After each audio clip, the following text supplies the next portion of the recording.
উদ্ধাৰ কৰিলে তেতিয়া আমি তেখেতক কৈছো হয় তুমি জাতীয় নায়ক, তুমি জাতিটোৰ কাৰণে কাম কৰিছা, খিলঞ্জীয়া ঢলগিৰি ৰাইজৰ কাৰণে তোমালোকে কাম কৰিছা, তোমাক আমি ধন্যবাদ দিছো।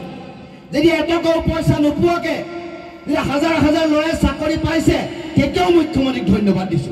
কিন্তু মুখ্যমন্ত্ৰীক আমি গালি ক'ত পাৰিছো যে দিয়া প্ৰতিশ্ৰুতি তুমি পূৰণ কৰা নাই। 6 জনগোষ্ঠীৰ ৰাইজক দিয়া প্ৰতিশ্ৰুতি পূৰণ কৰাত তুমি ব্যৰ্থ হৈছা।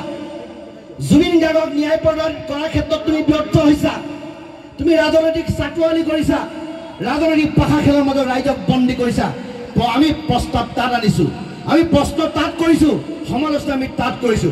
গতিকে সমালোচনা আমি কৰি যাম যেতিয়ালৈকে তেখেতলোকে আমাৰ দিয়া প্ৰতিশ্ৰুতি পূৰণ নকৰিব।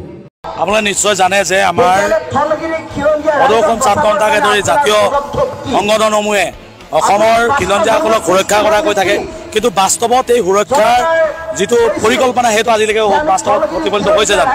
কিন্তু আমি সদৌ টাইম ছাত্ৰ সন্থাকে ধৰি আমি ক'ব বিচাৰিছোঁ যে যিসকল বৰ্তমানৰ জনজাতি হৈছে এই জনজাতিসকলৰ লগতে আমাৰ যিসকল 6 জনগোষ্ঠী এইসকলক যদি জনজাতি মৰ্যাদা প্ৰদান কৰে তেতিয়া অসমখনত জনজাতীয় সংখ্যা পাৰ্চেণ্টেজ বাঢ়িব।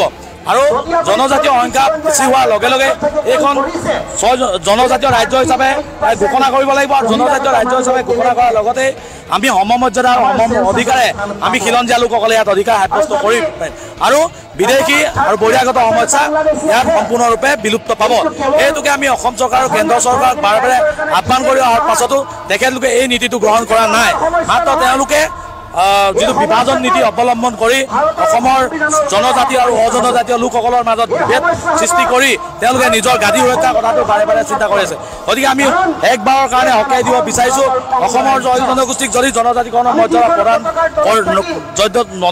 প্ৰদান কৰি ইয়াৰ উজনি অসম স্বায়ত্ত শাসন আৰু ইয়াৰ ভূমিপট্টা যদি প্ৰদান নকৰে তেতিয়াহ'লে অহা নিৰ্বাচনৰ পূৰ্বে আমি ঐক্যবদ্ধ সংগ্ৰামেৰে আমি চৰকাৰক হলটেকত পেলাই তেওঁলোকৰ বিৰুদ্ধে একগোট হ'বৰ কাৰণে আমি বাধ্য হ'ম।